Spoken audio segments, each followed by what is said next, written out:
Are new, जिनकी आज पहली क्लास है, उनके लिए डिस्कशन कर रहा हूँ, तो लिसन वेरी केयरफुली। बेटा हम लोग पढ़ रहे हैं हाईवे इंजीनियरिंग। अभी हम लोग क्या पढ़ रहे हैं? Highway engineering. इंजीनियरिंग की अगर मैं बात करूं तो हाईवे इंजीनियरिंग में हम लोगों ने स्टार्ट किया था इंट्रोडक्शन से। पहला चैप्टर हम लोगों ने देखा था introduction. Then we have started geometric design of road. Geometric design of road. Geometric design of road में हमारा जो डिस्कशन था वो 4 पार्ट में था। यस और नो? पहला पार्ट क्या था? Cross sectional elements. First part was cross sectional elements. Second part को अगर मैं बोलूं दैट वाज साइड डिस्टेंसेस। इसमें हम लोग पढ़ रहे थे साइड डिस्टेंसेस। थर्ड पार्ट जो हमारा होने वाला that will B horizontal alignment of road. Horizontal alignment of road. And fourth part will be vertical alignment. ये बार बार मैं इसलिए बता देता हूं ताकि आपको कंफ्यूजन न रहे कब क्या पढ़ाया जाएगा। तो हम जो जिस फ्लो को फॉलो करने वाले हैं हम लोग, वो फ्लो मैं यहां से इसलिए आपको डेली बेसिस पे डिस्कस कर लेता हूं कि देख लो कहां पर स्टार्ट किया था, कहां पहुंचे और कहां तक जाना है। तो हम लोगों ने इसमें कवर किया था in cross sectional element we have covered various cross sectional element.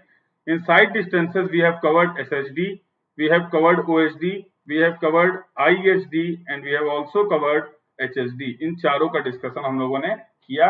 यहां तक हम लोग क्या कर चुके हैं? अपना टॉपिक कवर कर चुके हैं। We reach till this point, हम लोग यहां तक आ चुके हैं। अगला जो डिस्कशन स्टार्ट होगा आज वो क्या रहने वाला है? Horizontal alignment. We have covered introductory part, we have covered cross sectional element, हम लोगों ने साइड डिस्टेंसेस कवर किया। अभी जो डिस्कशन स्टार्ट होने वाला that is horizontal alignment. After completing horizontal alignment we will move to vertical alignment of the road. इसके बाद हम लोग कहां पे जाने वाले हैं? Vertical alignment of the road. Next discussion है that is related to horizontal. क्या डिस्कशन करने वाले हैं? Horizontal alignment of road. Horizontal alignment of road, ये डिस्कशन होने वाला है। तो अभी तक शुरू करते हैं, ध्यान से सुनो। अभी तक मेरे रोड के केस में क्या हो रहा था? अभी तक मेरे रोड के केस में कोई कर्व वर्व की मैंने बात नहीं किया था। अगर आप देखो इस डिस्कशन को याद करो तो हम लोगों ने एसएचडी कवर किया, ओएसडी किया, तो कहीं पर भी मैंने स्ट्रेट, हर जगह स्ट्रेट रोड ही लिया था, कहीं पर भी कर्व का प्रॉब्लम नहीं था। तो पहले ये समझते हैं कि हॉरिजॉन्टल अलाइनमेंट की रिक्वायरमेंट क्या, रोड में हॉरिजॉन्टल कर्व या हॉरिजॉन्टल अलाइनमेंट क्यों करना पड़ रहा है। यस, तो the main objective of providing horizontal alignment, जब भी रोड पे मुझे अपनी डायरेक्शन चेंज करनी होगी, व्हीकल को किसी एक डायरेक्शन से दूसरे डायरेक्शन तक ले जाना है, तो मेरे पास दो ऑप्शन है। For example this is point ए, समझना ध्यान से, दिस इज पॉइंट बी। इन यहाँ पर डायरेक्शन ये हो रही है और बी पॉइंट पर डायरेक्शन कुछ इस तरीके की रहने वाली है। अगर मुझे डायरेक्शन चेंज करनी तो मैं इस तरीके की भी रोड बना सकता था। This is point A, this is point B. जब मैं इस तरीके की रोड बनाता तो क्या प्रॉब्लम आने वाला था? There may be a problem of comfort. Obviously vehicle को इस कंडीशन में ट्रेवल करना, मूव करना क्या होता? डिफिकल्ट होता। फॉर दैट मैं क्या करने वाला हूं? डायरेक्शन में अभी ए से बी में चेंज करने वाला हूं, बट नॉट लाइक दिस। इस स्ट्रेट को ऐसे कनेक्ट नहीं करेंगे। We are going to design a curve. वहां पर मैं क्या प्रोवाइड करने वाला हूं? मैं कुछ इस तरीके का क्या प्रोवाइड कर दूंगा? कर्व प्रोवाइड कर। अब कर्व प्रोवाइड करने का मेन ऑब्जेक्टिव क्या है कि डायरेक्शन अभी भी चेंज होगी, बट अभी व्हीकल को क्या रहने वाला है? कंफर्ट कंडीशन मेंटेन रहेगा। कंफर्ट अगर रहेगा तो व्हीकल आसानी से सेफली, आपको सेफ्टी भी इंश्योर करनी है अपने यूजर की, तो प्रॉपर साइड डिस्टेंसेस वहां पर अवेलेबल रहेंगी, रोड की जियोमेट्री कंफर्टेबल रहेगी, तो व्हीकल ए प्लेस से बी प्लेस तक या ए पॉइंट से बी पॉइंट तक कंफर्टेबल सिचुएशन में क्या कर सकता है? पहुंच सकता है। This is the our objective, जिसके लिए हम हॉरिजॉन्टल अलाइनमेंट प्रोवाइड करते हैं रोड में, और हॉरिजॉन्टल अलाइनमेंट हम लोग पढ़ने जा रहे हैं। ठीक है, अब क्या हुआ कि जैसे ही आप हॉरिजॉन्टल कर्व की बात करोगे तो हॉरिजॉन्टल कर्व के केस में आप देखते हो रोड की जियोमेट्री क्या होती है? चेंज हो जाती है। रोड की जियोमेट्री चेंज होती है और उसमें मैं देखता हूं कि जो इनर एज होती है, for example this is inner as, ये क्या है? Inner as of the road. इसको मैं बोल देता हूं आउटर एज, कर्व की आउटर एज। तो मुझे दिख रहा है इस डायग्राम पे भी मुझे समझ में आ रहा है कि इनर एज और आउटर एज के एलिवेशन में क्या दिख रहा है? मुझे डिफरेंस दिख रहा है। There is a difference in between inner edge and outer edge of the road. तो ये देखो डिफरेंस तुम देख पा रहे होगे, यस और नो? अब ये डिफरेंस क्यों है? मैंने क्यों ऐसा किया कि मैंने आउटर एज को हायर एलिवेशन पे प्रोवाइड किया और इनर एज को लोअर एलिवेशन पे प्रोवाइड किया। तो ये सब चीजें समझने के पहले मुझे ये समझना पड़ेगा कि जो भी व्हीकल मेरा कर्व पे मूव कर रहा था, जो भी व्हीकल मेरा कर्व पे इस तरीके से मूव कर रहा था, अब उसके ऊपर क्या क्या फोर्सेस अप्लाई हो रहे हैं। अभी तक जब मेरा व्हीकल स्ट्रेट पाथ में मूव कर रहा था तो क्या सिचुएशन थी, जब वो कर्व पे आया तब उसमें कौन से फोर्सेस और लगने लगे, पहले मुझे उसकी अगर मैं उसकी एनालिसिस कर पाया कि कौन कौन से नए फोर्सेस आ गए, तो मैं उसको काउंटर बैलेंस करने के लिए उसके इफेक्ट को, उसके अपोजिट क्या कर सकता हूँ, एक्शन ले सकता हूँ, उसके इफेक्ट को रिड्यूस कर सकता हूँ। तो ये हमारा पूरा डिस्कशन रहने वाला है in this chapter, that is horizontal alignment of the road. Topic wise अगर मैं बात करूं तो टॉपिक में आपको बता देता हूं, first we will discuss about the super elevation. हम लोग जो पहला डिस्कशन करने वाले हैं that will be related to super elevation. Super elevation का डिस्कशन करेंगे। सेकंड अगर मैं बात करूं, इसमें हम लोग कुछ बात करेंगे कर्व की, और कर्व में भी मोस्टली जो हमारा मेजर डिस्कशन रहेगा that will be related to transition curve. हम लोग बात करने वाले हैं ट्रांजिशन कर्व की।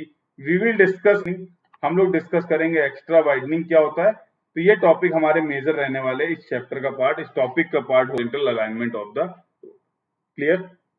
वेरी इंपॉर्टेंट, किसी भी एग्जाम को आप उठा के देख लो, अगर इस टॉपिक से क्वेश्चन आ रहा है, you will find very frequent question. आपको बहुत ज्यादा फ्रीक्वेंसी में क्वेश्चन मिलने वाले हैं from these topics, that is super elevation, transition curve and extra widening. We will discuss each and everything in detail.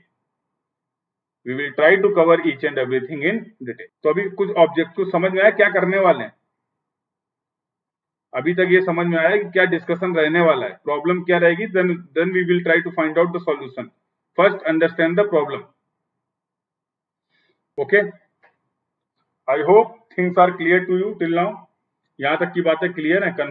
तो अभी मैंने क्या बोला कि अब मैं एक रोड पे क्या डिजाइन करने वाला हूँ, कर्व डिजाइन करने वाला हूँ, something like this. I will design a curve like this. कुछ इस तरीके से कर्व बनाएंगे। हॉरिजॉन्टल कर्व है। अभी सर इसको हॉरिजॉन्टल क्या, सेम एलिवेशन पे। जब दो पॉइंट जिनके बीच में आप कर्व प्रोवाइड कर रहे हैं, वो दोनों पॉइंट अगर सेम एलिवेशन पे हैं, सेम लेवल पे हैं, तो उसको मैं क्या बोलूंगा, हॉरिजॉन्टल कर्व।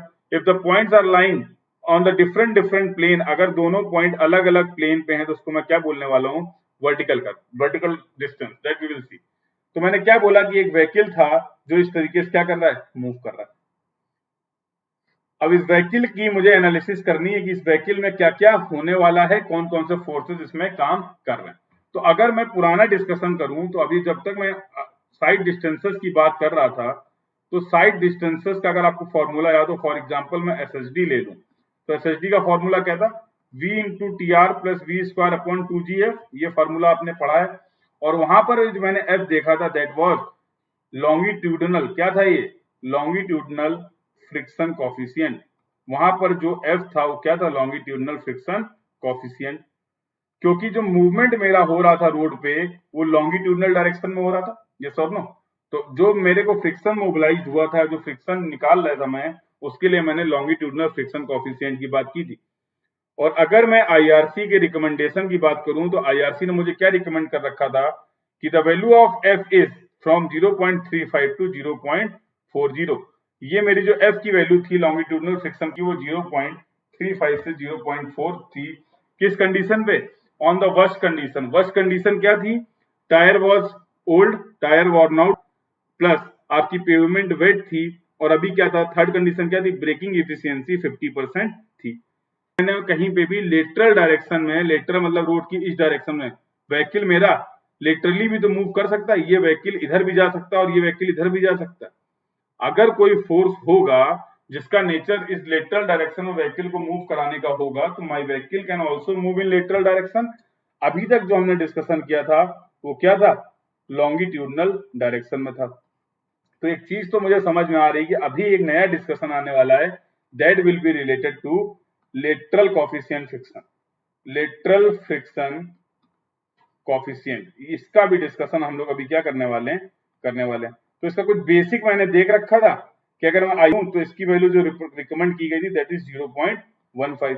आईआरसी ने क्या बोला था कि 0.15 हम लेटरल फ्रिक्शन कॉफिशिएंट लेके चलेंगे। ठीक है, तो अब स्टार्ट करते हैं। देखो, तो ये हॉरिजॉन्टल कर्व जहां पे था, हॉरिजॉन्टल कर्व के केस में क्या हो रहा था, मेरा व्हीकल कुछ इस तरीके से मूव कर रहा था। तो let me complete the figure first. ये अपना एक व्हीकल था और जो इस डायरेक्शन में क्या कर रहा है, मूव कर रहा है। अब मैं इस व्हीकल की क्या कर लेता हूँ, एनालिसिस में कहाँ ले आया, यहाँ पे। तो अगर मैं बोलूं तो क्या ये तुम्हें कर्व की इनर लेन दिख रही है? क्या मैं इस कर्व की इनर लेन इसको बोल सकता हूँ? दिस इज इनर लेन या फिर इनर साइड, लेन नहीं सही वर्ड रहेगा, inner side of the curve and this will be outer side या फिर एज बोल दो, जो भी तुम कंफर्टेबल फील करो, outer edge of the road, yes और नो। तो इनर एज मेरे को दिख गई, डायग्राम को यहाँ पे बना रहा हूं तो मैं इसको बोल सकता हूँ this is outer as and this is inner as. ये क्या हो गई, अपनी आउटर एज हो गई और इनर एज हो गई। इसी व्हीकल को उठा के मैं यहाँ पे लाता हूँ तो मुझे कुछ इस तरीके का हालात नहीं दिखेंगे क्या? जब मैं इस व्हीकल को यहाँ पर एनालाइज करूंगा, आई विल फाइंड कि मुझे दो व्हील दिखने वाले, चारों व्हील तो नहीं दिखेंगे किसी को। अरे चारों व्हील कब दिखने वाले, एक व्हील यहाँ पे था, एक व्हील यहाँ पे था, एक व्हील यहाँ पे था, एक व्हील यहाँ पे था। तो ऑब्वियसली मैं जब क्रॉस सेक्शन की बात कर रहा हूँ तो मुझे कितने व्हील दिखने वाले हैं, दो व्हील दिखेंगे। For example this wheel are A and B, ये व्हील क्या है, ए और बी। या इसको मैं बोल सकता हूं आउटर व्हील, ए क्या मैं बोल सकता हूं, और बी को मैं क्या बोल सकता हूं, इनर व्हील। कर रहा हूं तो for example this is our vehicle, जिसको मैंने वहां से उठा के यहाँ पे इस तरीके से रख दिया। क्रॉस सेक्शन दिख रहा है, समझ पा रहे हो, कंफ्यूज मत होना, लॉन्गिट्यूडनल डायरेक्शन में बात नहीं हो रही। तो लेंथ जो रहने वाली व्हीकल कुछ यहाँ रहेगी, ये रहने वाली लेंथ, उससे मुझे मतलब नहीं है। मैं किसकी बात कर रहा हूँ, विड्थ की बात कर रहा हूँ। तो अब कुछ बातें कर लेते हैं, इसकी एनालिसिस कर लेते हैं। तो ठीक है, तो व्हीकल होगा तो कहीं ना कहीं बेटा इसका सीजी लाई करेगा, यस और नो। अब सीजी से क्या होने वाला है, वेट काम करेगा, वेट काम करेगा, that will be equal to mg, yes और नो। इस व्हीकल का अपना कुछ मास होगा, इसका टोटल वेट हम क्या निकाल लेंगे, mg। जब आप, अब मुझे पता है कि जब कभी भी मेरा व्हीकल आपका हॉरिजॉन्टल कर्व में जाएगा, रेडियस जहां पर भी होगी, तो मुझे बचपन में मैंने पढ़ रखा, क्या पढ़ रखा, P is equal to mv square by R. ये क्या होता है, centrifugal force, this is a pseudo force. अभी क्या होगा कि सेंट्रीफ्यूगल फोर्स आपको लगने वाला आपके व्हीकल पे। सर स्ट्रेट पे क्यों नहीं लग रहा था, क्वेश्चन आना चाहिए सर, आपके कर्व में ही क्यों लग रहा है, स्ट्रेट में क्यों नहीं लग रहा है? तो यार स्ट्रेट में आर कितना था, इन्फिनिटी था। अभी क्या हो गया, आर की एक सर्टेन वैल्यू होगी, तो आर की सर्टेन वैल्यू होगी तो यू विल फाइंड पी। मतलब एक पील मेरे व्हीकल पे एक्ट करने वाला है, जिसकी टेंडेंसी क्या होगी, उस पी की ये टेंडेंसी होगी कि व्हीकल को वो आउटर डायरेक्शन में क्या कराना चाह रहा है, मूव कराना चाह रहा है। अगर आप सेंट्रीफ्यूगल फोर्स की बात करें तो सेंट्रीफ्यूगल फोर्स क्या चाहता है कि आपका व्हीकल आउटर डायरेक्शन में, आपकी बॉडी आउटर डायरेक्शन में क्या करेगी, मूव करेगी under the effect of centrifugal force. तो मेरा व्हीकल आर रेडियस के इस कर्व की अगर मैं बात कर लूं तो इसकी कोई ना कोई क्या होने वाली बेटा, इसकी कोई ना कोई रेडियस होगी। ये एक अपना क्या है, आर रेडियस का कर्व है। आर क्या है यहाँ पे, रेडियस। जब आप कर्व प्रोवाइड करोगे तो उसकी रेडियस भी होगी। तो आर रेडियस के कर्व की वजह से सेंट्रीफ्यूगल फोर्स क्या आ गया, पिक्चर में आ गया। अब मैं इस सेंट्रीफ्यूगल फोर्स के इफेक्ट को एनालाइज करना चाह रहा हूं, समझना चाह रहा हूं। तो सेंट्रीफ्यूगल फोर्स कंफर्म करना, सेंट्रीफ्यूगल फोर्स इस डायरेक्शन में काम करेगा, यस और नो। सेंट्रीफ्यूगल फोर्स की मैंने जो डायरेक्शन लिखी है या रिप्रेजेंट की, क्या वो सही है? Centrifugal force capital P will act in the direction that I have represented, yes और नो। सेंट्रीफ्यूगल फोर्स, अगर आप सेंट्रीफ्यूगल फोर्स की बात करो तो उसकी टेंडेंसी क्या होगी, वो व्हीकल को आउटर डायरेक्शन में ले जाना चाह रहा है, अंदर थोड़ा ले आएगा, यस और नो। इसका मतलब ये डायरेक्शन जो मैंने लिखी है, यस आउटर है, ये गलत है। इसका मतलब ये डायरेक्शन मैंने जो रिप्रेजेंट की वो क्या है, गलत है। सेंट्रीफ्यूगल फोर्स इस डायरेक्शन पे काम नहीं करेगा।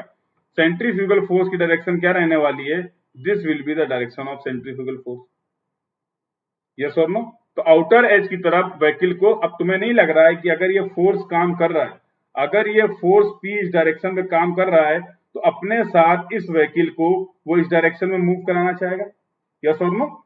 अब व्हीकल अगर आउटर डायरेक्शन में मूव करना चाह रहा है तो उसको रोकने के लिए, कोई ना कोई फोर्स होना चाहिए। तो तुम्हें नहीं लगता जब मेरा व्हीकल इस फोर्स के इफेक्ट में आउटर डायरेक्शन में मूव करेगा तो एक फोर्स पिक्चर में आएगा, एक फोर्स यहाँ पे काम करेगा, क्या मैं उसको फ्रिक्शन फोर्स बोल सकता हूँ?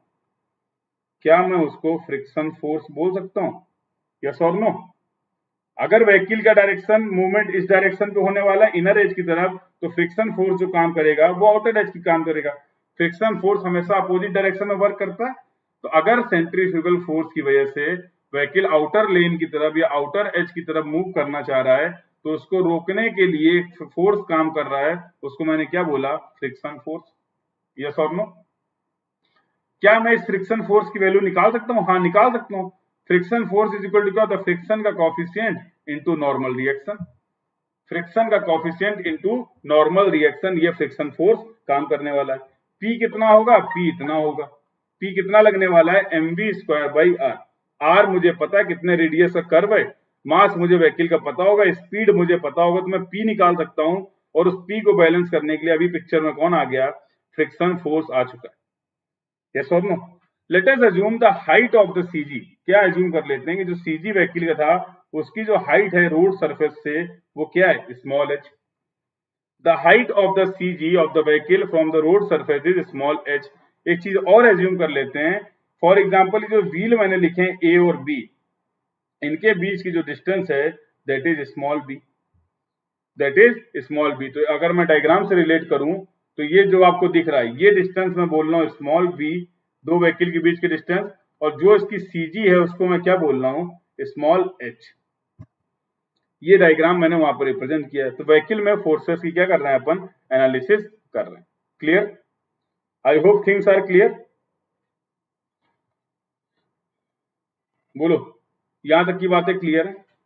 ठीक है, तो अब मुझे एक चीज बताओ, क्या मैंने आउटर एज और इनर एज में के लेवल में, एलिवेशन में अभी तक कोई डिफरेंस रखा है? नहीं, अभी तक मेरे आउटर एज और इनर एज क्या है, सेम लेवल पे हैं। जब सेम लेवल पे होंगे, और कंडीशन कैसी बात कर रहा हूं मैं, कंडीशन अपन डिस्कस कर रहे हैं कर्व की, कंडीशन अपन डिस्कस कर रहे हैं कर्व की। तो उस केस में मुझे ये बताओ कि क्या इफेक्ट आने वाले हैं, उसको अपन क्या करने वाले हैं। दो तरीके के मूवमेंट हो सकता है। अब मैं कंक्लूड करता हूं अपने डिस्कशन को। इस सिचुएशन में जब मेरा व्हीकल कर्व पे मूव करेगा तो उसको दो चीजें फेस करनी पड़ सकती हैं। एक तो मेरा व्हीकल ओवरटर्न कर सकता है, ओवरटर्न कर सकता है। दूसरा क्या कर सकता है, स्किड कर सकता है। किस डायरेक्शन में, लेटरल डायरेक्शन। लेटरल डायरेक्शन में मेरे ट्रैफिक का मूवमेंट हो सकता है। ये दो चीजें मुझे क्या करनी पड़ेंगी, समझनी पड़ेंगी। मतलब यह मेरा व्हीकल जो कर्व पे था वो व्हीकल ए और बी, दिस इज अगर outer wheel, this is inner wheel, inner wheel A B जिसको आपने बोला, तो इट मे बी पॉसिबल कि ये रोड पे व्हीकल मेरा पूरा इस तरीके से क्या कर जाए, ओवरटर्न कर जाएगा अबाउट व्हील ए। यस और नो? या दूसरा ऑप्शन क्या हो सकता है, इस पी की वजह से पी के क्या क्या इफेक्ट आ रहे हैं, एक हो गया ओवरटर्निंग, दूसरा क्या हो सकता है, लेटरल स्किड। मतलब ये पूरा का पूरा व्हीकल क्या करेगा, इस तरीके से लेटरल आउटवर्ड डायरेक्शन में क्या कर जाएगा, स्लाइड कर जाएगा। अगर ऐसा होगा तो अब मुझे इन दोनों के इफेक्ट को क्या करना पड़ेगा, काउंटर बैलेंस करना पड़ेगा, अदरवाइज व्हीकल को क्या होने वाली है, प्रॉब्लम। जरा तुम थोड़ी देर के लिए विजुअलाइज करके देखो कि आप रोड में मूव कर रहे हो, अपने व्हीकल को मूव करा रहे हो और तुम्हारा व्हीकल लेटरल डायरेक्शन में मूव करने लगे, तुम्हारा व्हीकल लेटरल डायरेक्शन में मूव करने लगे तो क्या होने वाला है, बहुत प्रॉब्लम हो गई है। समझो, there will be a discomfort, क्योंकि लेटरल डायरेक्शन में व्हीकल के मूवमेंट को कंट्रोल करने के लिए तुम्हारे पास कोई जुगाड़ नहीं है। ये समझो, तुम लॉन्गिट्यूडनल डायरेक्शन में व्हीकल के मूवमेंट को कंट्रोल कर सकते हो आसानी से, but in lateral direction you can not control the movement of vehicle. तो उस केस में क्या होने वाला है, यू विल फेस डिफिकल्टी। तो ओवर टर्निंग मतलब पूरा का पूरा व्हीकल तुम्हारा क्या कर गया, पलट गया। समझो, आउटर एज के पास आया घूमते हुए व्हीकल और इस तरीके से क्या कर गया, ओवर टर्न कर गया। ये भी एक समस्या है। यस और नो? तो हम नहीं चाहते हैं कि हमारे व्हीकल में यूजर को ये दो तरीके की प्रॉब्लम फेस करनी पड़े। तो मैंने देखा कि अभी तक मैंने केवल ये डिस्कस किया है कि सेंट्रीफ्यूगल फोर्स लगते ही, सेंट्रीफ्यूगल फोर्स कब लगा, जब रेडियस आई, रेडियस पिक्चर में आते ही सेंट्रीफ्यूगल फोर्स आया, और सेंट्रीफ्यूगल फोर्स के आते ही हमारे व्हीकल में ये दो चीजें हो गई। अगर मैं बात करूं स्ट्रेट पाथ की, अगर मैं बात करूं स्ट्रेट पाथ की, तो मेरा व्हीकल ये था, व्हीकल जब ये था तो उसमें कोई गेम नहीं हो रहा था सेंट्रीफ्यूगल फोर्स का, सीधे इसमें क्या काम कर रहा था, mg काम कर रहा था। व्हीकल मेरा लॉन्गिट्यूडनल डायरेक्शन में क्या कर रहा था, मूव कर रहा था। तो वहां पर सेंट्रीफ्यूगल फोर्स नहीं था, तो ओवर टर्निंग की प्रॉब्लम नहीं थी, लेटरल मूवमेंट की प्रॉब्लम नहीं थी। अब ये दो प्रॉब्लम आ गई है। अब मेरा ऑब्जेक्टिव क्या है, इन दोनों प्रॉब्लम को एलिमिनेट करना। यस और नो? यस और नो? तो अब मैं इन दोनों कुछ कंडीशंस देख लेता हूं जो कि आपके एग्जाम पॉइंट ऑफ व्यू के लिए क्या है, इंपॉर्टेंट है। उन कुछ कंडीशंस की मैं क्या कर रहा हूं, बात कर रहा हूं। तो समझो क्या कंडीशन होने वाली है। तो इस डायग्राम को रिफर करो, रिफर दिस डायग्राम।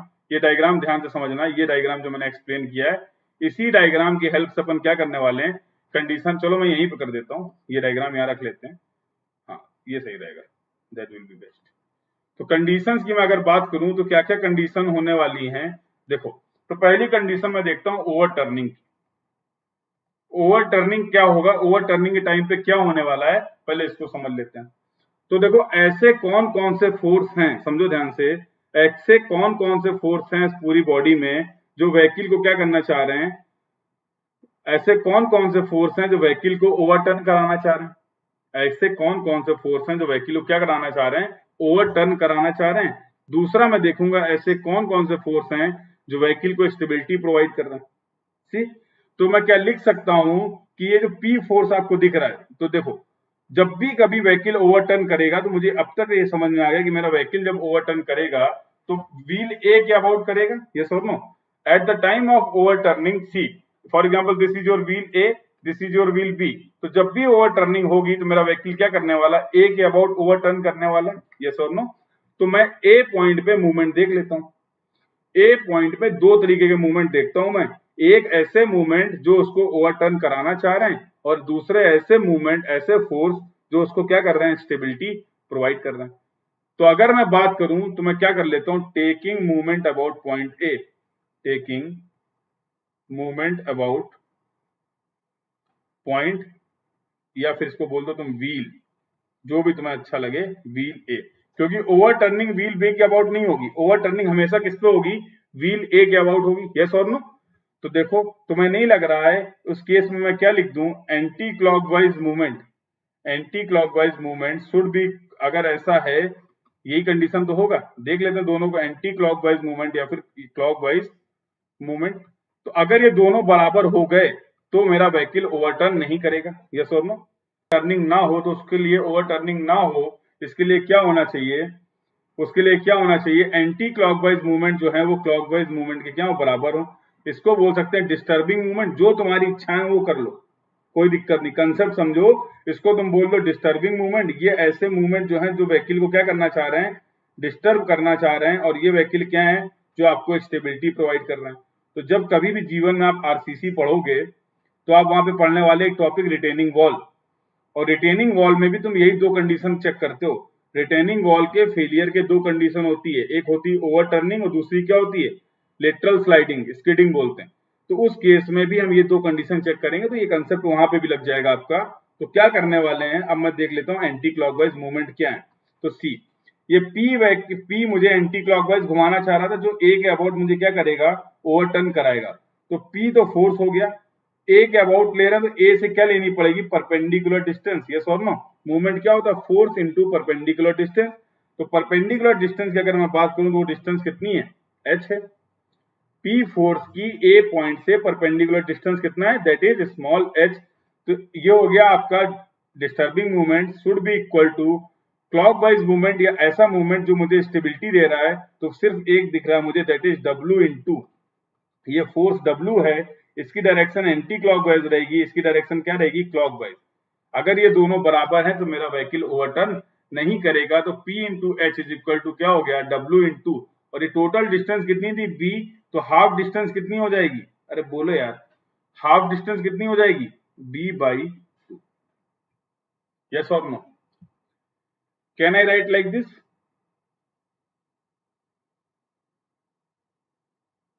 लिख सकते हैं ऐसा। दूसरी कंडीशन की बात कर लेते हैं, लेटरल मूवमेंट जो आपका हो रहा था, लेटरल मूवमेंट, मेरा व्हीकल दो चीजों के लिए परेशान हो रहा था, एक तो उसमें ओवर टर्निंग हो रही थी सी, एक तो उसमें ओवर टर्निंग का प्रॉब्लम आ रहा था, टर्निंग हो रहा था, और दूसरा क्या हो रहा था, लेटरल स्किड हो रहा था। तो स्किड के केस में व्हीकल किधर मूव करेगा, टुवर्ड्स आउटर और towards inner, due to the effect of centrifugal force. Centrifugal force की वजह से जो मेरा व्हीकल था वो आउटर एज की तरफ मूव करेगा या इनर एज की तरफ करेगा, यहाँ पे देख लेते हैं। अब जब मेरा व्हीकल में लेटरल मूवमेंट होगा तो मेरा vehicle outward direction, for example I am representing in direction x, x से मैं इस डायरेक्शन को रिप्रेजेंट कर देता हूं और इस डायरेक्शन को वाई से रिप्रेजेंट कर देता हूं। तो मेरा सवाल सिर्फ इतना है कि जब लेटरल मूवमेंट होगा तो मेरा व्हीकल इस पी की वजह से एक्स में मूव करेगा या वाई की तरफ मूव करेगा, obviously yes, absolutely right, outer की तरफ मूव करेगा। तो अब बस सेम कहानी अभी भी यहीं पे लगाना, सेम कहानी क्या अप्लाई करेंगे, we will apply the same concept कि लेटरल मूवमेंट की कंडीशन अगर मैं देखूं, इसका मतलब क्या है, यहां से अगर किसी को दिक्कत ना हो तो अभी अभी टाइम के लिए मैं यहां से कंडीशन निकाल लेता हूं P बाई डब्ल्यू। क्या होता है P by W, that we will discuss. अभी अगर मैं इससे निकालू इस इक्वेशन से, तो P बाई डब्ल्यू क्या आ जाएगा बेटा, V बाई 2H, ऐसा लिख सकते हैं कि नहीं? यस। तो अब मैं लेटरल की बात कर लेता हूं, तो लेटरल की तरफ बाहर की तरफ ले जाना वाला फोर्स कौन सा तुम्हारा, P फोर्स है, और अंदर की तरफ जो फोर्स तुम्हें रोक रहा है वो कौन सा फोर्स है, वो फ्रिक्शनल फोर्स है। क्या फ्रिक्शनल फोर्स, यस और नो, लिख सकते हैं ऐसा, ऐसा लिख सकते हैं। तो अगर मैं फ्रिक्शनल फोर्स की बात करूं तो मुझे पता है फ्रिक्शन का कोफिशिएंट इनटू नॉर्मल रिएक्शन, और अगर मैं फ्रिक्शन के कोफिशिएंट की बात करूं तो ये किस डायरेक्शन में बेटा, this is in lateral direction, क्योंकि व्हीकल का मूवमेंट अब इस तरीके से हो रहा है, लॉन्गिट्यूडनल डायरेक्शन में नहीं हो रहा। तो ये लॉन्गिट्यूडनल हो गई, ये क्या हो गई, लेटरल हो गई। विड्थ की बात कर रहा हूं, ये विड्थ। तो व्हीकल अगर इस तरीके से मूव करेगा तो लेटरल मूवमेंट होने वाला, तुम्हारा फ्रिक्शन रहने वाला, that is lateral friction coefficient. ये फ्रिक्शन कोफिशिएंट जो रहेगा वो क्या रहेगा, लेटरल रहेगा। ठीक है, F is equal to lateral friction coefficient, R में निकाल सकता हूँ। R क्या होगा, तो सी द डायग्राम, अगर मैं बात करूं इसका वेट यहाँ पर mg काम कर रहा है, तो नॉर्मल रिएक्शन क्या होगी, R। यस और नो? तो मैं लिख सकता हूँ R is equal to mg या फिर W, जो भी तुम्हारी इच्छाएं हो। तो अगर मैं इन चीजों को यहाँ पर रिप्लेस कर दूं तो I can write like this, P is equal to क्या हो जाएगा, F इंटू डब्ल्यू। और अगर मैं यहां से निकाल लूं P by W is equal to F, किसी को कोई तकलीफ, किसी को कोई समस्या खास जीवन में होनी तो नहीं चाहिए। तो ये मैंने दो इक्वेशन निकाल ली, इक्वेशन 1 और इक्वेशन 2। अब मैं क्या करता हूं, अब मैं बात करता हूं अपनी थर्ड कंडीशन की। तो थर्ड कंडीशन क्या है, let's see, this is our third condition. Conditions continue रखेंगे। अब मैं आता हूं मुद्दे पे। अब मैं चाहता हूं टू प्रिवेंट, अभी तो मैंने देखा क्या क्या हो रहा है, अब मेरी इच्छाएं क्या हैं, to prevent overturning of vehicle. मैं व्हीकल की ओवर टर्निंग को प्रिवेंट करना चाहता हूं रोड पे। अभी तो तुमने केवल समस्याएं ढूंढी हैं, अभी तुमने क्या ढूंढा है, समस्याएं ढूंढी है, अब तुम्हें क्या ढूंढना है, इसका सॉल्यूशन ढूंढना। तो अगर आपको ओवर टर्निंग प्रिवेंट करना है तो मैं कहां जाऊंगा, मैं इक्वेशन 1 पे जाऊंगा। क्या ये ओवर टर्निंग की कंडीशन थी, तो अगर मैं लिख दूं P बाई डब्ल्यू, बताओ P by W should be less then B by 2H और should be greater than B by 2H। तो जो डिस्टर्बिंग मूवमेंट है वो कम होना चाहिए, जो रेजिस्टिंग मूवमेंट है या स्टेबिलिटी प्रोवाइड करने वाला मूवमेंट है वो क्या होना चाहिए, ज्यादा होना चाहिए। तो मैं उस बेसिस पे लिख सकता हूं कि अगर मुझे किसी रोड पे ओवर टर्निंग को प्रिवेंट करना है तो P by W should be less then B by 2H। Yes और नो, ऐसा लिख सकते हैं हम लोग। नेक्स्ट कंडीशन की अगर मैं बात करूं तो नेक्स्ट कंडीशन क्या है, टू प्रिवेंट लेटरल मूवमेंट।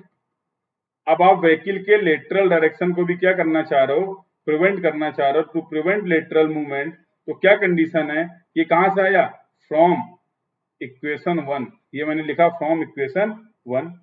अभी मैं नेक्स्ट क्या करने वाला हूं, अगर मुझे लेटरल मूवमेंट को भी प्रिवेंट करना है तो मैं लिख सकता हूं क्या, P by W should be less then F, ऐसा लिख सकते हैं क्या, P by W should be less then S। और ये कहां से आया बेटा, फ्रॉम इक्वेशन 2। यस और नो? देखते हैं बेटा फिफ्थ कंडीशन, दैट इज, और कंटिन्यू करते हैं। अब मेरी इच्छा, ये तो मैंने अलग अलग देख लिया, ये मैंने अलग अलग देख लिया कि लेटरल मूवमेंट ना हो और ओवर टर्निंग ना हो। अब मेरी इच्छाएं क्या हैं, to prevent both overturning and skid. अब मैं व्हीकल की ओवर टर्निंग और स्किड अगर दोनों को रोकना चाहता हूं तो उस केस में मैं क्या लिख सकता हूं, P बाई डब्ल्यू, इसको देख बोलते हैं, अभी मैं बता देता हूं, इसको बोलते हैं लोग इम्पैक्ट फैक्टर। इसको क्या बोलते हैं, इम्पैक्ट फैक्टर और सेंट्रीफ्यूगल रेशियो। तो अभी हम लोग इसकी बात करेंगे, वैल्यू क्या होगी, कोई दिक्कत नहीं है। उस केस में P by W should be less than, कम होना चाहिए किससे, B बाई 2H से कम होना चाहिए या F से कम होना चाहिए। कंडीशन ध्यान से देखना, मेरा ऑब्जेक्टिव क्या है, to prevent both overturning and lateral skid. तो अगर मुझे दोनों कंडीशन को प्रिवेंट करना है उस केस में रोड पे क्या होना चाहिए, P by W should be less then, क्या मैं ऐसे लिख सकता हूं, मिनिमम ऑफ किसका, b/2h and f, b/2h and f। क्या ना इंपॉर्टेंट कंडीशन थी। इसके अलावा भी कुछ कंडीशन हो सकती है कि पहले क्या हो रहा है, पहले लेटरल स्किड हो रहा है कि पहले ओवर टर्निंग हो रहा है, पहले ओवर टर्निंग हो रहा है कि पहले लेटरल स्किड हो रहा है। तो हम अलग अलग कंडीशन डिफाइन कर सकते हैं। यस, तो मेरा बार बार आ रहा है p/w। p/w क्या होगा, इसको निकालते हैं, इसको मैं जा रहा हूं। अब मैं देखता हूं p/w की वैल्यू क्या होगी। तो इसको निकालने के लिए समझते हैं, p इज इक्वल टू क्या था बेटा, mv²/r। m क्या था, mass of the vehicle, v² क्या था, सेंट्रीफ्यूगल एक्सेलरेशन। ये क्या है, सेंट्रीफ्यूगल एक्सेलरेशन। ये सर नो। तो अब मैं क्या करने वाला हूं, मुझे करना है, मुझे ये भी पता है w इज इक्वल टू क्या होता है, mg होता है। तो अगर मैं यहां से m निकाल लूं तो क्या आ जाएगा, w/g आ जाएगा। और अगर मैं इसको पुट कर दूं, अगर मैं इसको पुट कर दूं तो क्या होने वाला है, c। अगर मैं इसको पुट करता हूं, I will get p is equal to w/g v²/r। ऐसा आएगा, यस और नो। यहां से मैं निकाल सकता हूं p/w should be equal to, p/w क्या होने वाला बेटा, p/w should be equal to v²/gr। Yes और नो। ये v किसमें है, मीटर पर सेकेंड में। अगर मैं इसको चेंज कर लूं kmph में, तो तुम्हें नहीं लगता है ये वैल्यू क्या आ जाएगी, चेक कर लेना, v²/127। तो यू विल फाइनली गेट, अगर मैं kmph में बात करूंगा तो मेरी वैल्यू आने वाली v²/127r। अगर मैं मीटर पर सेकंड में बात करूंगा तो मेरी वैल्यू क्या आने वाली है, v²/gr। तो ये फाइनल क्या हो गया, p/w या फिर सेंट्रीफ्यूगल इंपैक्ट फैक्टर या फिर सेंट्रीफ्यूगल रेशियो क्या होगी, वैल्यू होगी। यस और नो। अरे सेंट्रीफ्यूगल फोर्स की वजह से यही इफेक्ट तो जनरेट हो रहा था, जिसकी वजह से रोड पे मेरे व्हीकल का लेटरल मूवमेंट हो रहा था और मेरे व्हीकल के ओवर टर्निंग के चांसेस हो रहे थे। यस और नो, क्लियर। मुझे प्रॉब्लम सारी समझ में आ गई, मैंने पूरी एनालिसिस क्या कर ली, परफॉर्म कर ली। अब मैं क्या करने वाला हूं, अब मैं इन सारी चीजों का समाधान ढूंढूंगा। तो क्या होने वाला है, अब मैं डिस्कशन करने वाला हूं very important topic, that is super elevation. अब हम लोग बात करेंगे सुपर एलिवेशन की। तो अब इसको करने के लिए मैं क्या करने वाला हूं, लेटरल मूवमेंट ना हो, व्हीकल की ओवर टर्निंग ना हो, इसके लिए मैं क्या प्रोवाइड करूंगा, सुपर एलिवेशन प्रोवाइड करूंगा। Very very very important topic for your exam point of view. बहुत इंपॉर्टेंट टॉपिक है, कंसेप्चुअल टॉपिक है। ध्यान से नहीं समझोगे, सवाल आता हुआ गलत करके चले आओगे। ये भी गारंटी है कि अगर आपने कंसेप्ट को सही से नहीं समझा, सब कुछ तुम्हें पता होगा और आंसर तब भी गलत आएगा। तो कंफ्यूजन बहुत रहेगा। कंफ्यूजन इस कंडीशन में रहेगा जब आपको कंसेप्ट बेसिक से क्लियर नहीं है। इसलिए मैं इतना डिटेल में बेसिक से बताने की कोशिश कर रहा हूं ताकि कोई कंसेप्ट का डाउट ना रहे। ठीक है, तो सुपर एलिवेशन को ही मैं क्या बोलता हूं, इसके अलग नाम भी हैं, सवाल में कुछ भी यूज कर दे आप समझ जाना। सुपर एलिवेशन को हम बोल सकते हैं बैंकिंग, और इसी को हम क्या बोल सकते हैं, कैंट।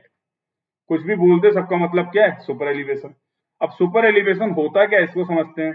तो अभी मैंने देखा था मेरी रोड की दो एज थी, याद है, और ऐसा हम पहले भी देख चुके हैं।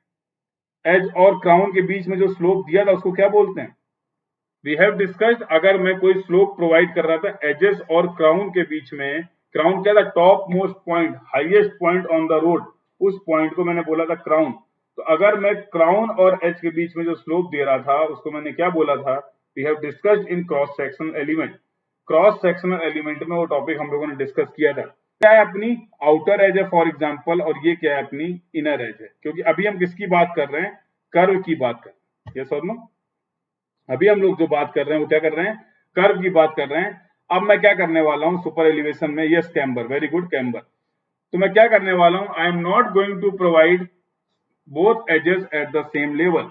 मैं दोनों रोड की जो एजेस थी उनको सेम लेवल पे नहीं रखूंगा। मैं क्या करूंगा, मैं अपनी रोड के एलिवेशन में आउटर एज और इनर एज में क्या करने वाला हूं, I will provide some difference in elevation.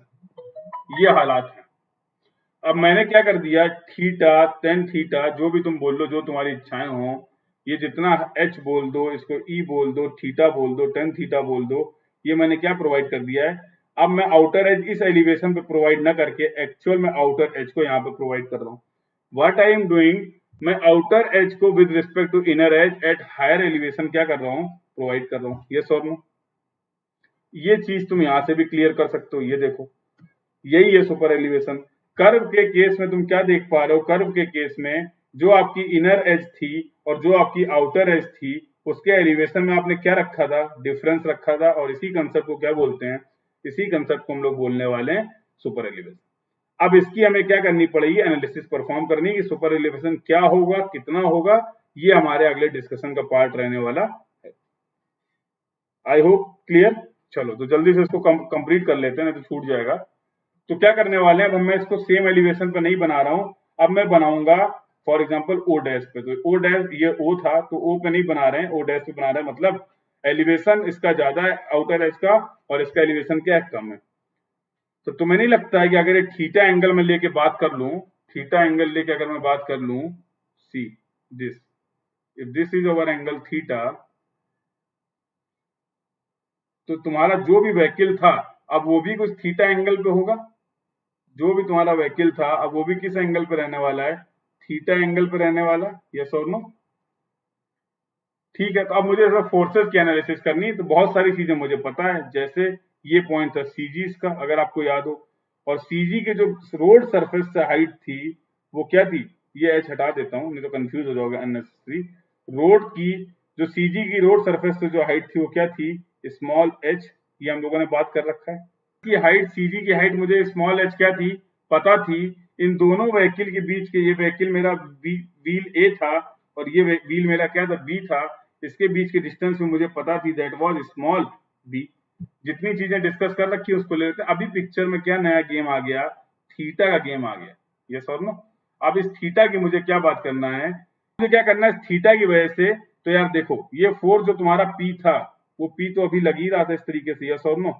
Outer की तरफ भी लगेगा, ये डिस्कस कर लिया है। एक यहाँ से वेट काम कर रहा था, इसका वेट की मैं बात कर लेता हूँ, for example this is our weight, वो वेट काम कर रहा था W, ये भी मुझे समझ में आ गया था सीजी से काम करेगा।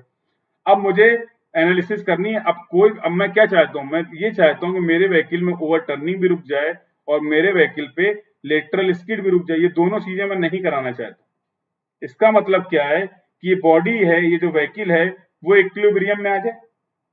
अगर बॉडी इक्विलिब्रियम में है तो उसका मूवमेंट क्या हो जाएगा, प्रिवेंट हो जाएगा, यस और नो, कंफर्म करो।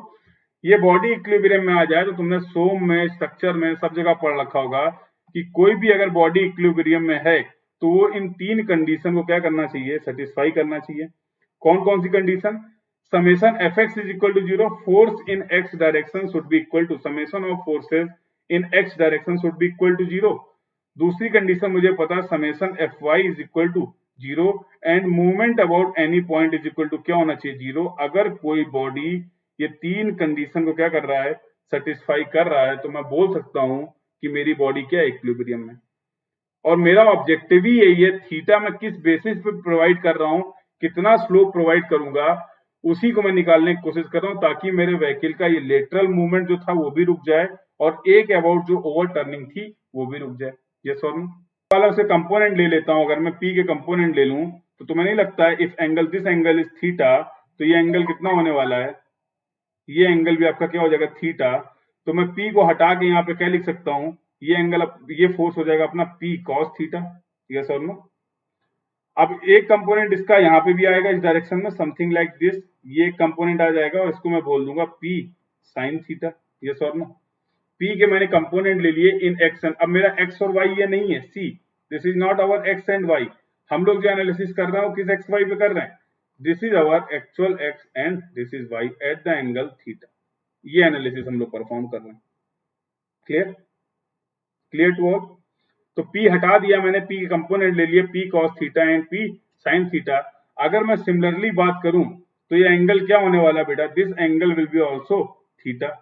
अब मैं W को हटा देता हूं, तो W का अगर मैं कंपोनेंट लूंगा तो यहीं पे इसी डायरेक्शन पे एक आपको कंपोनेंट मिलेगा W cos थीटा, यस और नो। और सिमिलर एक दूसरा W का कंपोनेंट आ जाएगा यहाँ पे, वो क्या होने वाला है, W sin थीटा। तो मैंने P के और W के क्या कर लिए, कंपोनेंट ले लिए, मैंने P और W हटा दिया, उसको कन्वर्ट कर लिया P cos थीटा और P sin थीटा, जो भी मेरी डिजायर्ड डायरेक्शन थी। तो जब मेरा व्हीकल P की वजह से इस डायरेक्शन में मूव करेगा तो उसको प्रिवेंट करने के लिए अभी मैंने डिस्कस किया एक और फोर्स काम कर रहा था, और जो फोर्स था फ्रिक्शनल फोर्स, अगर तुम्हें याद हो, ये फ्रिक्शनल फोर्स, यस और नो। अब इस फ्रिक्शनल फोर्स की भी मुझे क्या करनी है, बातें करनी पड़ेंगी। डिजाइनिंग सुपर एलिवेशन इन सच अ वे कि मेरे व्हीकल का लेटरल मूवमेंट भी ना हो और ओवर टर्निंग भी ना हो। तो क्या मैं लिख सकता हूं, if this is our direction X, तो मैं लिख दूं summation F X is equal to 0। मैं ये एज्यूम कर रहा हूं, ऐसा क्यों एज्यूम कर रहा हूं ये भी समझ लो। अगर मेरा व्हीकल स्ट्रेट में होता, जो हम लोगों ने पहला डिस्कशन किया था, उस केस में जब मेरे व्हीकल ए और बी के जो व्हील थे, यहाँ पर जब पी का फोर्स आ रहा था, तो व्हीकल को ओवरटर्न करना क्या था, सिंपल था, आसान था। जैसे ही यहाँ तक पहुंचेगा, ये व्हीकल क्या कर जाएगा, ओवरटर्न कर जाएगा। तो इसकी मैंने जियोमेट्री को ही चेंज कर दिया, अब मैंने व्हीकल को इस तरीके से ले लिया। तो मैं नहीं लगता है कि अब व्हीकल के लिए ओवर टर्निंग में उतना कंफर्टेबल नहीं रहेगा। ओवर टर्निंग क्या हो गई है, डिफिकल्ट हो गई है।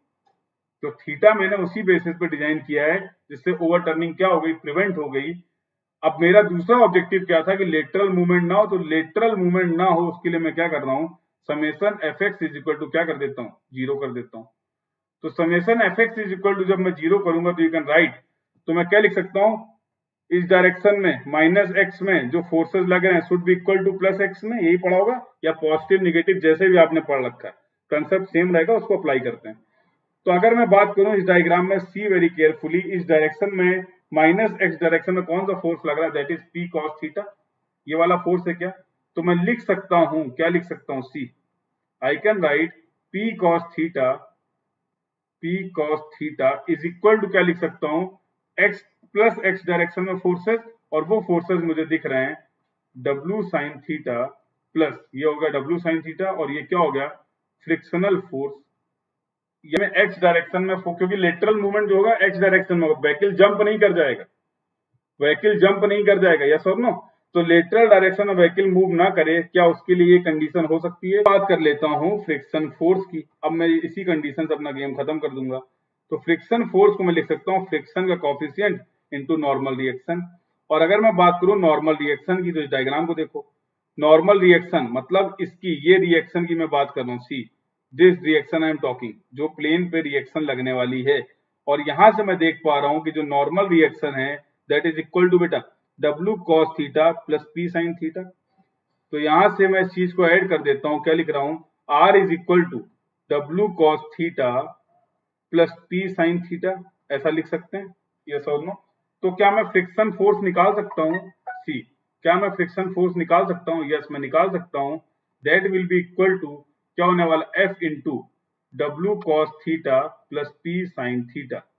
तो अगर मैं यहाँ पे रिप्लेस कर दूं तो मैं लिख सकता हूँ P cos theta is equal to, इसकी वैल्यू मैं यहाँ पे पुट कर देता हूँ, P cos theta is equal to W sin theta plus F W multiply कर देते, कोई दिक्कत नहीं, cos theta plus F P sin theta. ये कंडीशन क्या बता रही है कि ये कंडीशन मुझे ये बताना चाह रही है कि अगर ये कर दिया आपने, तो बॉडी या व्हीकल जो है हमारा वो स्टेबल हो गया, किस डायरेक्शन में, लेटरल डायरेक्शन में, यस और नो। लेटरल इस डायरेक्शन में स्टेबल होगा, क्योंकि अगर फोर्सेस बराबर हैं तो व्हीकल ना आउटवर्ड मूव करेगा ना इनवर्ड मूव करेगा, यस और नो। ठीक है, तो अब मुझे कुछ नहीं करना, just I will rearrange the term of this equation, इसकी इक्वेशन को मैं टर्म को रीअरेंज कर लूंगा, और जो भी मेरा डिजायर्ड है उसको मैं निकाल लूंगा। कैसे, तो मैं P के टर्म को एक तरफ कर लेता हूँ, W के टर्म को एक तरफ कर लेता हूँ। तो मैं ऐसे लिख सकता हूँ P cos थीटा, P को इधर ले आओ, minus FP sin theta is equal to, W common ले लें अगर यहाँ से, तो I will get sin theta, इससे W कॉमन ले रहे हैं, sin theta plus F cos theta plus F cos theta लिख सकते हैं ऐसे, यस। यहां से अगर मैं P कॉमन ले लूं तो I will get cos theta minus F sin theta, that will be equal to W sin theta plus F cos theta, ये हो गया। अब मैं यहां से अगर W को नीचे ले आऊं, P by W should be equal to क्या होना चाहिए, sin theta plus F cos theta divide by, इसको नीचे ले जाते हैं, cos theta minus F sin theta, yes और नो। अब अगर इसको मैं cos थीटा से डिवाइड कर दूं ऊपर नीचे, तो क्या कर देता हूं, divide by cos theta, both ऊपर नॉमिनेटर एंड डिनोमिनेटर में अगर मैं cos थीटा से डिवाइड कर दूं तो इधर कोई चेंज आएगा क्या, नहीं आएगा। तो मैं क्या लिख सकता हूं, P by W should be equal to, अगर मैं इधर डिवाइड करूंगा I can see sin theta by cos theta is equal to क्या हो जाएगा, tan थीटा, यस और no, plus F cos theta divide by cos theta will be equal to F divide by cos theta by cos theta क्या हो जाएगा 1 minus f sin theta divide by cos theta, it will come out f tan theta. Yes और no? और अभी मैंने थोड़ी देर बोला था इसको tan थीटा बोल दो, थीटा बोल दो, e बोल दो। e क्या है? ये सब क्या रिप्रेजेंट कर रहे हैं? Super elevation. तो क्या मैं इस इक्वेशन को अगर रिप्लेस करके लिखना चाहूं तो can I write like this, P by W should be equal to E plus F upon 1 minus EF. Can I write like this? Yes or no? E plus F upon 1 minus EF. लिख सकते हैं sir? और अगर ऐसा लिख दिया तो अभी थोड़ी देर पहले अगर आपको याद हो तो हम लोगों ने P by W की भी वैल्यू निकाली थी। P by W क्या था? इम्पैक्ट फैक्टर, या फिर इसी को मैंने क्या बोला था? Centrifugal ratio. और इसकी वैल्यू मैंने दो वैल्यू निकाली थी, याद है? एक तो था small v square upon GR, yes, और दूसरा मैंने निकाला था capital V square upon 127 R। Can I से लाइक दिस? कैन आई से like this? Can I right this equation like this? तो यही था मेरा आज का discussion. This is the general equation of, ये मैं क्या लिख रहा हूं जो मैंने डिराइव किया, this is general equation of super elevation. Super elevation की क्या है? ये जनरल इक्वेशन है। अब इसको थोड़ा सा और कंटिन्यू करते हैं। इसको कंटिन्यू करके देखते हैं कि अगर कंडीशन क्या है, if EF is very small, if EF is very less, देखेंगे क्यों होता है। अब यहाँ पर EF की वैल्यू बहुत कम है तो मैं नहीं लिखता है कि मैं 1 माइनस EF को ऑलमोस्ट इज इक्वल टू क्या लिख सकता हूँ? 1 लिख सकता हूँ। कब लिख सकता हूँ? जब E और F का मल्टीप्लीकेशन की वैल्यू क्या है? बहुत कम है। तो एक में से बहुत कम कुछ घटा दोगे तो क्या आने वाला है? एक ही आएगा। यस और नो? तो मैं अगर लिख दूंगा 1 माइनस EF, सीधा अभी पूरा कंटिन्यू करते हैं, तो क्या मैं इसी इक्वेशन को लिख सकता हूँ? जनरल इक्वेशन को उठा के लाते हैं, क्या मैं लिख सकता हूँ E plus F is equal to, इसको मैंने बोल दिया 1 V स्क्वायर अपॉन 127 R, ऐसा लिख सकते हैं। Now I am writing the final equation of super elevation, that is E plus F is equal to V square upon 127 R। ये equation आपने पढ़ रखी होगी। We have derived the equation। This type of question you will find कि आपके अलग अलग exam में डायरेक्टली 10-10 नंबर के 15-15 नंबर का इसका डेरिवेशन आता है। We will apply in objective also।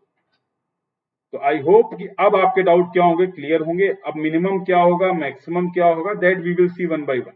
अभी मुझे बहुत ज्यादा नहीं पता है सुपर एलिवेशन के बारे में, लेकिन सुपर एलिवेशन क्या होता है तो मैं बोल सकता हूँ E अपना क्या हो गया, यहाँ पे सुपर एलिवेशन हो गया, F क्या हो गया, लेटरल फ्रिक्शन कोफिशिएंट हो गया, V क्या हो गया, स्पीड इन kmph हो गया, R क्या हो गया, रेडियस इन मीटर हो गया।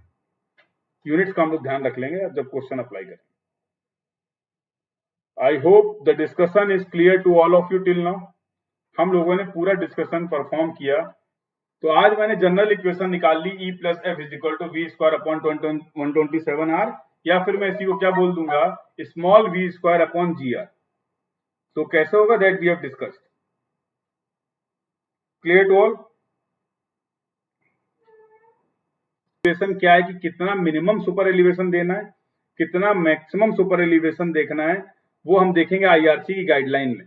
तो अभी तुम लोग मैक्सिमम सुपर एलिवेशन है, उसकी IRC गाइडलाइन है कि if the terrain is plain and rolling, we will provide 7% super elevation. If the plain is hilly and covered with snow, the super elevation will be 7%. आपका hilly terrain है, do not covered with snow, उस case में हम 10% super elevation provide करेंगे। In the case of urban area, we will provide 4% super elevation. So these are the guidelines related to maximum super elevation. Minimum super elevation की अगर मैं बात करूं तो रोड में कभी भी हम जीरो स्लोप नहीं देंगे। जीरो स्लोप क्यों नहीं देंगे, उसका रीजन तुम्हें पता है। कुछ भी हो, सुपर एलिवेशन हो ना हो, मुझे हर केस में रोड पे प्रॉपर ड्रेनेज क्या करना है, इंश्योर करना है। और अगर मैंने वहां पर स्लोप नहीं दिया, वो स्लोप कैम्बर के फॉर्म में हो, वो स्लोप सुपर एलिवेशन के फॉर्म में हो, बट मुझे वहां पर स्लोप प्रोवाइड करना पड़ेगा to ensure proper drainage. Then that we will see the minimum value of super elevation will be equal to camber. Doubts? I hope कि आपके डाउट क्लियर हो गए। तो